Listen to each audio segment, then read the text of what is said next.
air pepohonan itu pada awalnya air. Satu, dua, tiga.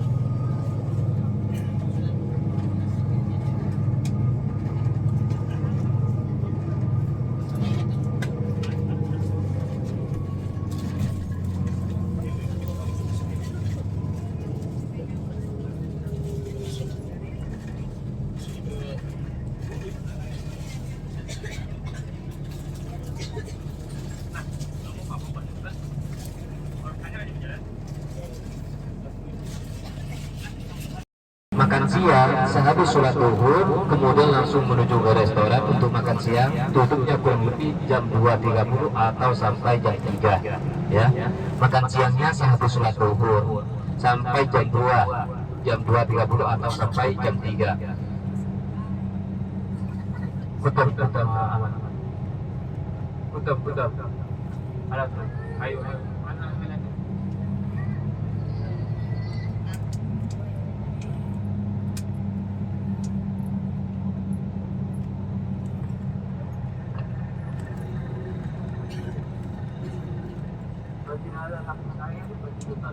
Batin Yamin atau V plus gitu. Oh ayo ayo.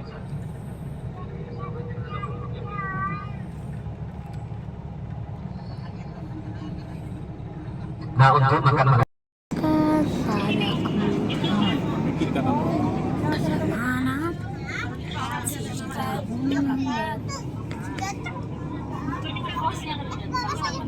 sungai kita siap Yesus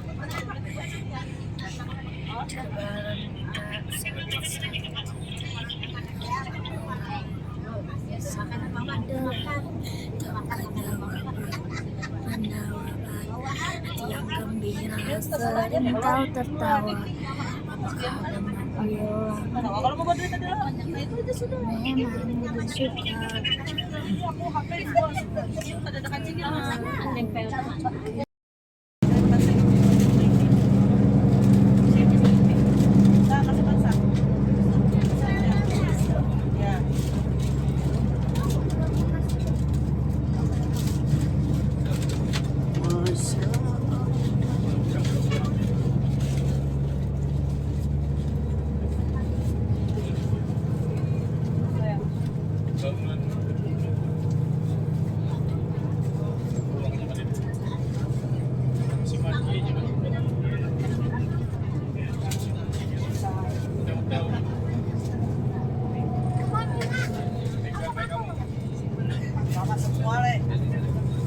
ya.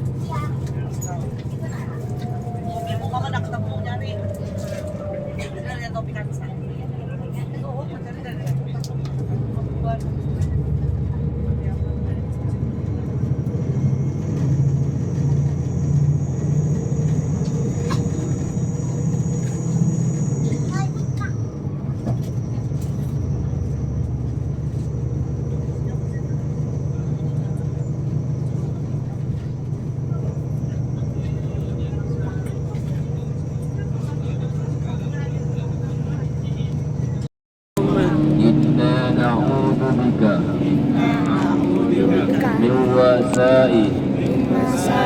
السفر والمنقلب بالمال والأهل والولد برحمتك يا أرحم الراحمين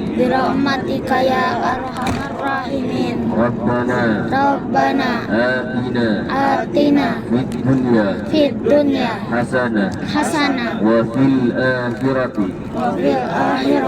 حسنة وقنا عذاب النار وأدخلنا الجنة مع الأبرار يا عزيز يا غفار يا رب العالمين ربنا تقبل منا ودعانا بسر الفاتحة. أعوذ بالله من الشيطان الرجيم.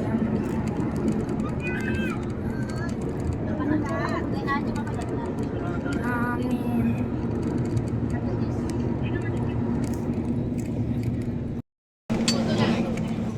Itu sana Di nah, parkiran. Ya. Nah, kelihatan. Ya. Insya Allah tahun depan Bapak Ibu melemparkan batu di sana semuanya. Sebelah kanan sekarang. Nah, semuanya yang kompak. Inilah tenda-tenda yang berada di kawasan Mina tempat mabit ya jemaah haji pada tanggal 10, 11, 12 dan 13 dan juga di depan Bapak Ibu sebelah kanan ada terowongan itulah yang dikenal dengan terowongan Mina ya, terowongan Mina. Jadi jemaah haji mobil khusus jemaah haji reguler ya harus melewati dari sana ya. Iya. Setelah dari bukit ini ya yang dikenal dengan Mina Al-Muaisin, tempat jemaah haji reguler Indonesia. Kalau yang VIP, nah di sini ya yang VIP seperti jemaah sebelum Rosak yang kemarin, tendanya di sebelah kiri ya, jadi gampang ya, itu dekat. Jadi kalau reguler Bapak Ibu harus melewati terowongan Mina tersebut ya. Terowongan Mina pada tahun 90-an pernah terjadi kecelakaan ya, tragedi kecelakaan, bahkan ratusan jemaah haji wabil khusus jemaah haji Indonesia. Wallahualam, ada yang menyatakan lampunya mati, ada yang menyatakan AC-nya mati, sehingga para jemaah itu panik karena memang pada awalnya terowongan Mina itu satu, jadi keluar masuknya itu jalannya itu sama, sehingga berhamburan tabrakan. Akhirnya banyak yang tidak, akhirnya banyak yang meninggal. Akhirnya ditambahkan oleh pemerintah Arab Saudi ditambah terowongan tersebut untuk mempergampang jemaah haji ya, jemaah haji. Jadi keluarnya dan masuknya itu aksesnya itu beda sekarang, beda. Nah, setelah keluar dari terowongan ini Bapak Ibu akan melihat tenda atau kemah jemaah haji reguler Indonesia. Nah, sebelah kanan, Masya Allah. Silahkan dipilih di mana tempat istirahatnya nanti ya. Silahkan dipilih. Masya Allah, semuanya jemaah haji Asia, wabil khusus Indonesia. Hari ini.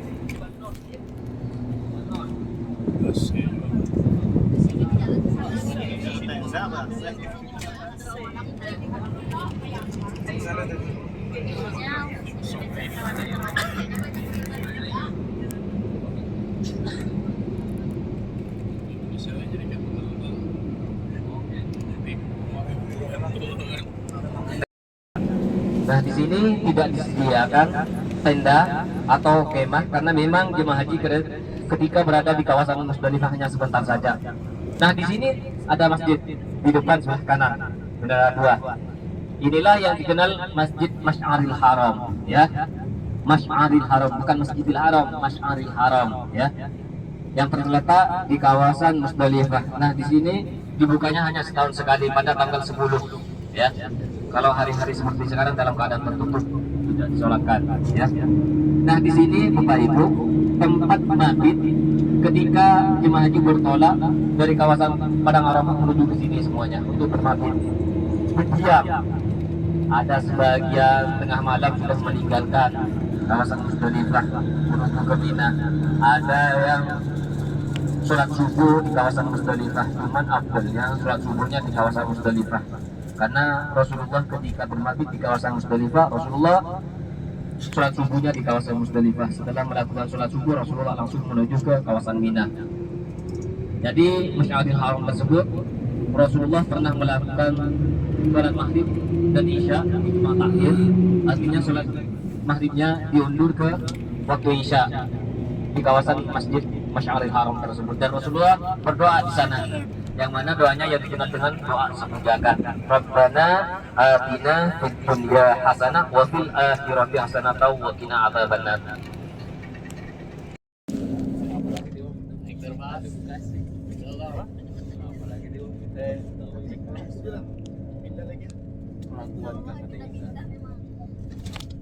Kalau sekarang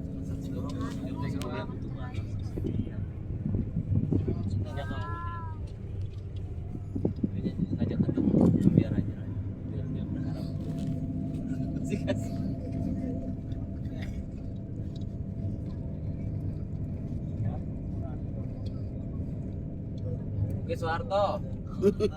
Bukit Soeharto. Iya, Bukit Soeharto Pak Haji. Mungkin nanti tahu Sumedang. Oh iya.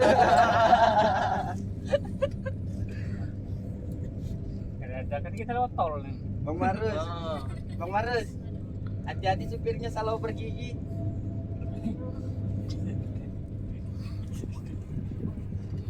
Oh ada anu ya, Harus jualan nah. ada HP. Ini lah begitu. Palsu itu sana di nenek. Tadi kita di taman sana. Banyak jualan. Ini kurang pas view-nya di sini. Dekat lagi yang kuda ya.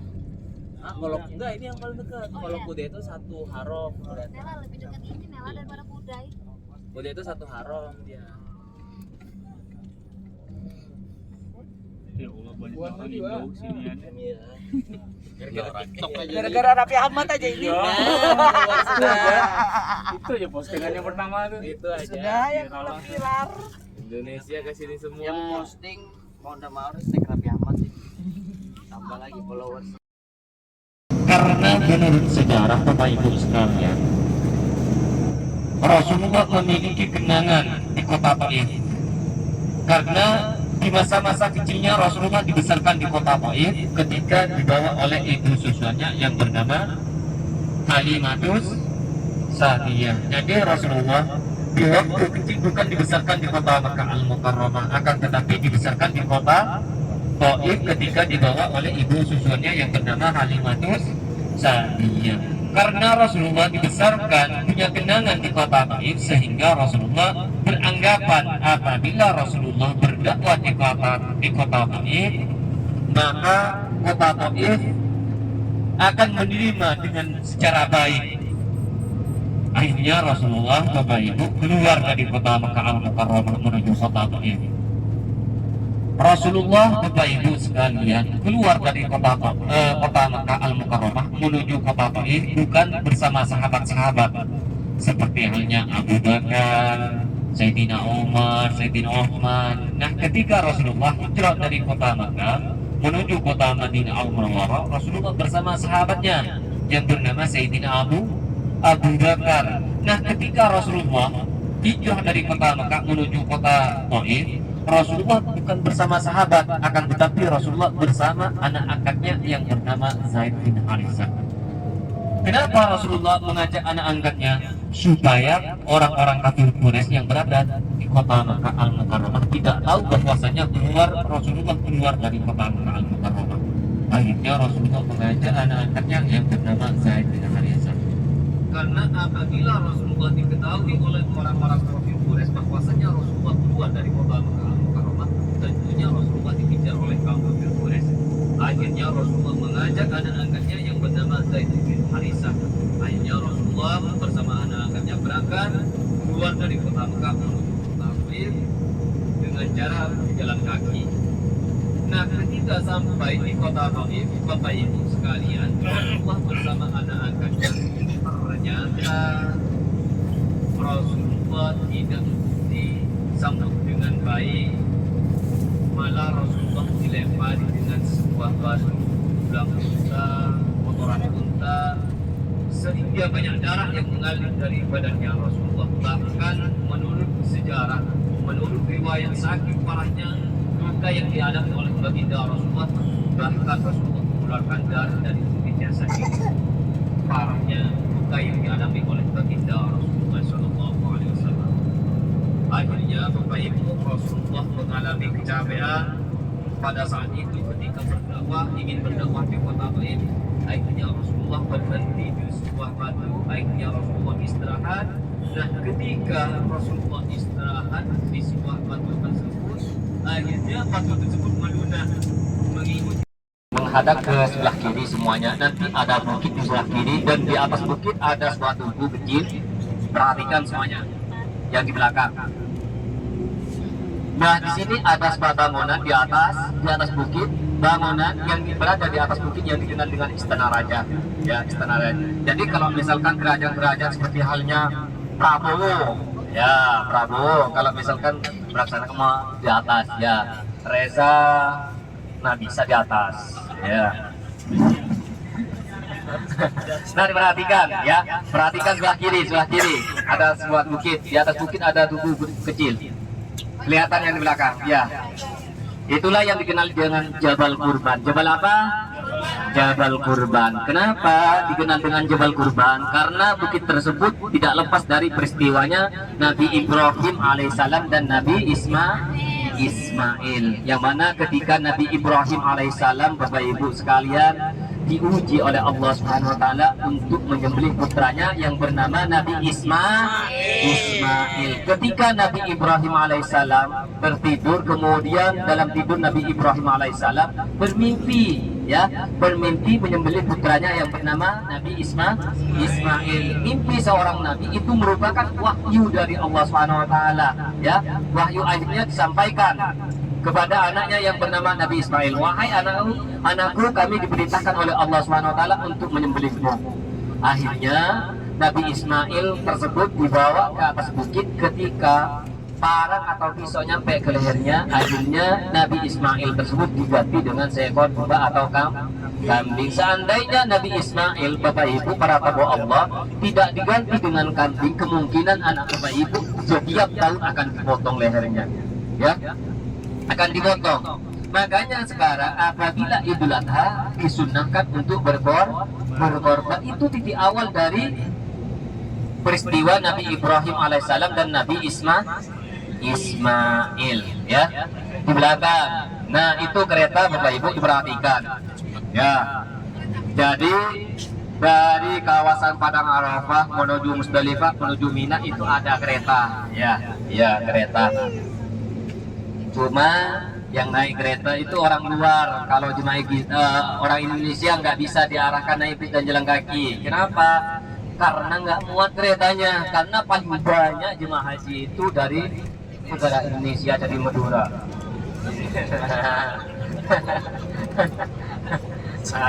Dari Samarinda, ya, dari Samarinda paling banyak, ya. Kalau sekarang itu tidak difungsikan itu keretanya, ya. Paham? Tidak difungsikan tanggal 9 Dzulhijjah, ya, tanggal 9 Dzulhijjah. Yasrib tersebut diganti dengan kota Madinah Al-Munawwarah. Madinah Al-Munawwarah artinya kota yang bersinar. Kenapa Rasulullah memberi nama kota yang bersinar? Karena agama Islam berkembangnya atau bersinarnya dimulai dari kota Madinah Al-Munawwarah, bukan dari kota Makkah Al-Mukarramah. Maka dari itu Rasulullah memberi nama atau memberi kenalan kota Al-Madinatul Munawwarah, kota yang bersinar, karena agama Islam berkembangnya dimulai dari kota Madinah Al-Munawwarah. Baik Bapak Ibu yang dirahmati Allah Subhanahu wa taala, di kota Madinah Bapak Ibu ada semua masjid megah dan juga mewah dan juga pahalanya sangat besar sekali, yang mana masjid tersebut yang dikenal dengan Masjid Nabawi, yang mana Rasulullah SAW bersabda, "Man shalla fi masjidi hadza afdalu min alfi fi ma siwa illa Masjidil Haram." Yang mana artinya barang siapa yang melakukan sholat di masjidku, afdalu min alfi fi ma siwa, maka lebih baik 1000 kali lipat dibandingkan masjid-masjid yang lain, illa Masjidil Haram, kecuali Masjidil Haram yang berada di kota Makkah Al-Mukarramah. Jadi apabila Bapak Ibu sekali melakukan sholat di Masjid Nabawi tersebut, maka akan mendapatkan 1000 pahala dari Allah Subhanahu wa taala. Jadi Masjid Nabawi tersebut merupakan salah satu masjid yang diistimewakan oleh Allah Subhanahu wa taala, sehingga masjid tersebut memiliki pahala 1000 pahala dari Allah Subhanahu wa taala. Dan juga di dalam Masjid Nabawi tersebut ada sebuah tempat Bapak Ibu, yang mana tempat tersebut terkenal dan juga diistimewakan oleh Allah Subhanahu wa taala, yang mana tempat tersebut yang dikenal dengan Raudah, yang mana Rasulullah SAW bersabda, "Ma baina baiti wa mimbar raudatun min riyadil jannah." Di antara rumahku dan mimbarku adalah merupakan raudah, sementara raudah tersebut yang berada di dalam Masjid Nabawi tersebut merupakan taman-taman surganya Allah Subhanahu wa taala. Keistimewaan dari raudah tersebut yang berada di dalam Masjid Nabawi tersebut, apabila kita berdoa di tempat tersebut, maka doanya akan dijawab oleh Allah Subhanahu wa taala, pasti diterima oleh Allah Subhanahu wa taala. Tidak ada kata-kata doa yang ditolak oleh Allah Subhanahu wa taala. Mustahil doa Bapak Ibu apabila Bapak Ibu berdoa di tempat tersebut ditolak oleh Allah Subhanahu wa taala. Karena kenapa? Karena raudhah tersebut atau tempat tersebut merupakan taman-taman surganya Allah Subhanahu wa taala. Jadi kalau misalkan Bapak Ibu berkunjung, berziarah terhadap raudhah tersebut, jangan lupa untuk berdoa minta yang terbaik kepada Allah Subhanahu wa taala. Karena apa? Karena tempat tersebut merupakan tempat yang mustajab. Sekali meminta kepada Allah Subhanahu wa taala, insyaallah langsung dikabul oleh Allah Subhanahu wa taala. Yang punya keluarga, doakan keluarganya mudah-mudahan menjadi keluarga yang soleh, keluarga yang sakinah mawaddah warahmah. Yang punya anak, doakan anaknya mudah-mudahan menjadi anak yang soleh dan solehah, yang diridhai oleh Allah Subhanahu wa taala. Tuntun kebaikan, insya Allah langsung diijabah oleh Allah Subhanahu wa taala. Nah, yang dimaksud dengan raudhah tersebut para ulama ikhtilaf, artinya beda pendapat. Yang dimaksud raudhah, ulama pertama menyatakan bahwasanya ketika alam semesta dihancurkan oleh Allah Subhanahu wa taala, maka tanah yang berada di kawasan raudhah tersebut kelak akan dipindahkan ke surganya Allah Subhanahu wa taala. Jadi apabila Bapak Ibu nantinya menginjak tanah yang berada di raudhah tersebut, itu merupakan titik awal masuk ke surganya Allah Subhanahu wa taala. Mudah-mudahan Bapak Ibu semuanya ahli surganya Allah Subhanahu wa taala. Amin Allahumma amin. Menurut ulama kedua, yang dimaksud dengan raudhah atau taman surganya Allah Subhanahu wa taala, bahwasanya turunnya rahmat Allah Subhanahu wa taala di raudhah tersebut sama seperti halnya turunnya rahmat di surganya Allah Subhanahu wa taala.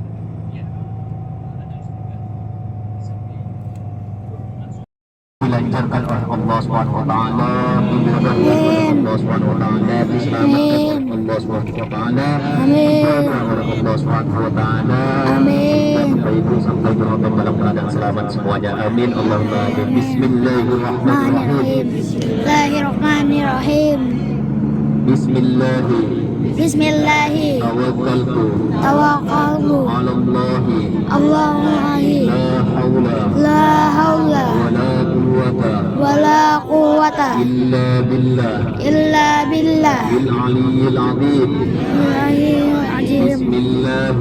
Bismillahi majaha wa mursaha wa mursaha inna rabbi inna rabbi ghafurur rahim. Rahim.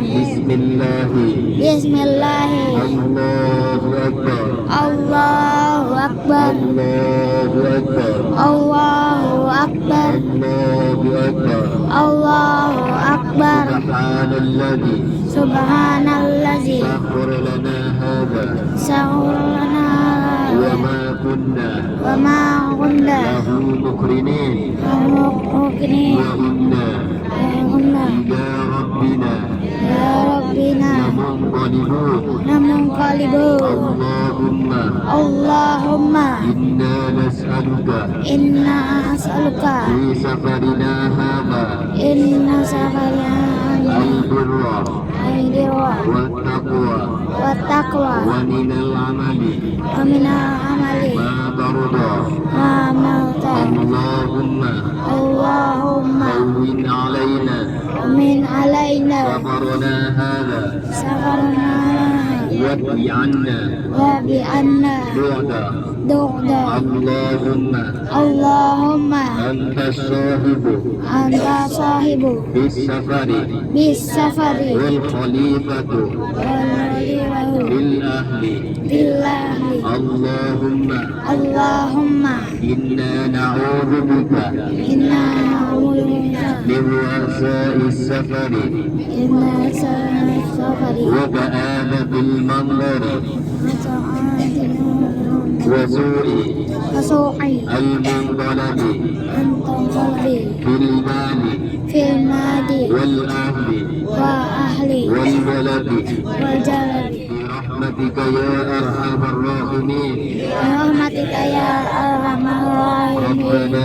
Rabbana atina في الدنيا fid dunya حسنة hasanah وفي الآخرة wa fil akhirati حسنة hasanatan وقنا wa qina عذاب النار azabannar وأدخلنا wa ahilla الجنة al-jannata مع الأبرار. alal abrar يا عزيز ya aziz يا غفار ya يا wahhab رب العالمين. ya rabbal العالمين ربنا تقبل منا ودعانا بسر الفاتحة. أعوذ بالله من الشيطان الرجيم بسم الله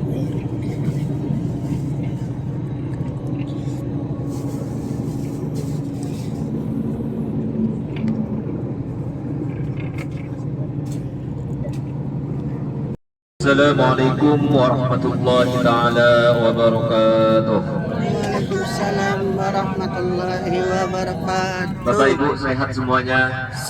Alhamdulillah. Sudah sarapan semua? Sudah. Alhamdulillah. Alhamdulillah Bapak Ibu jamaah Syafiul Rasyad. Di pagi hari ini kita akan melakukan ziarah atau city tour di kota Madinah Al-Munawwarah sesuai dengan program travel, dengan harapan mudah-mudahan ziarah di pagi hari ini dilancarkan oleh Allah Subhanahu wa taala, dimudahkan oleh Allah Subhanahu wa taala. Yang mana insyaallah yang pertama kita akan mengunjungi Masjid Quba, merupakan masjid yang pertama kali dibangun oleh baginda Rasulullah SAW dalam sejarah Islam. Setelah dari Masjid Quba, kita akan berkunjung ke salah satu tempat yang diminati oleh para ibu-ibu, yang mana tempat tersebut yang diminati dengan kebun kurma. Ya, kebun kurma.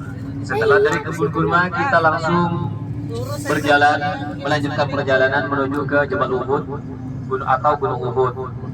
Gunung Uhud tersebut merupakan gunung surganya Allah Subhanahu wa taala, gunung kelak yang akan dipindahkan oleh Allah Subhanahu wa taala ke surganya Allah Subhanahu wa taala. Dan juga Gunung Uhud tersebut merupakan gunung yang pernah menjadi saksi ketika terjadinya peristiwa peperangan antara kaum muslimin yang dipimpin oleh baginda Rasulullah dan orang-orang kafir Quraisy Mekah yang berada di kota Makkah Al-Mukarramah. Setelah dari Jabal Uhud, kita masih melewati Masjid Qiblatain, masjid yang memiliki dua arah kiblat. Yang pertama menghadap ke Masjidil Aqsa yang berada di Palestina. Yang kedua kiblatnya menghadap ke Masjidil Haram yang berada di kota Makkah Al-Mukarramah. Setelah dari Masjid Qiblatain, kita masih melewati Sabah Masajid atau 7 masjid. 7 masjid tersebut yang dikenal dengan Perang Khandaq atau Perang Parit. Yang mana Perang Parit tersebut terjadinya pada tahun ke-5 Hijriah setelah Rasulullah menetap di kota Madinah selama 5 tahun, maka terjadilah peperangan, yang mana peperangan tersebut yang dikenal dengan Perang Khandaq atau Perang Parit. Alhamdulillah Bapak Ibu yang dirahmati Allah Subhanahu wa taala, sebelum bergerak jauh, marilah kita bersama-sama membaca doa safar dengan harapan mudah-mudahan ziarah di pagi hari ini dilancarkan oleh Allah Subhanahu wa taala, dimudahkan oleh Allah Subhanahu wa taala, diselamatkan oleh Allah Subhanahu wa taala, dan juga diberkahi oleh Allah Subhanahu wa taala. Dan mudah-mudahan kita semuanya dipanjangkan umur oleh Allah Subhanahu wa taala. Yang mempunyai penyakit mudah-mudahan cepat diangkat penyakitnya oleh Allah Subhanahu wa taala. Yang belum punya anak mudah-mudahan secepatnya dikurniai anak oleh Allah Subhanahu wa taala. Amin Allahumma amin. Bismillahirrahmanirrahim. Bismillahirrahmanirrahim. Bismillahi tawakkaltu 'alallahi la haula wala quwwata illa billah al-aliyyil azim. Bismillahi majraha wa mursaha inna rabbi lawafurur rahim. Bismillahi Allahu Akbar Allahu Akbar Allahu Akbar Subhanalladzi sakhkhara lana hadha wa ma kunna lahu muqrinin wa inna ila rabbina lamunqalibun.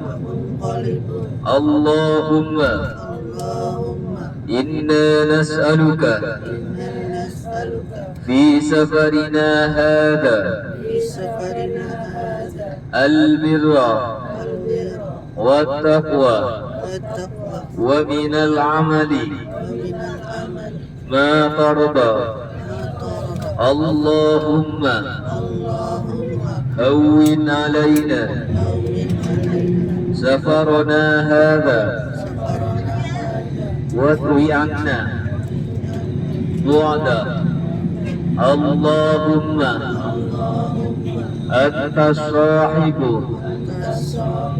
في السفر والخليفة في الأهل اللهم إنا نعوذ بك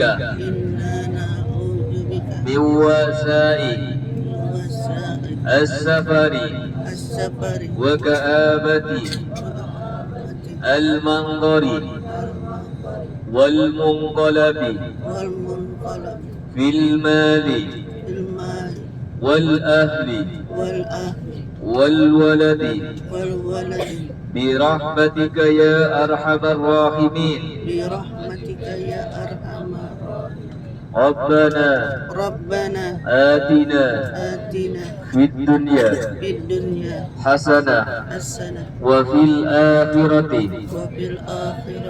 حسنة وقنا عذاب النار وأدخلنا الجنة مع الأبرار يا عزيز يا غفار يا رب العالمين.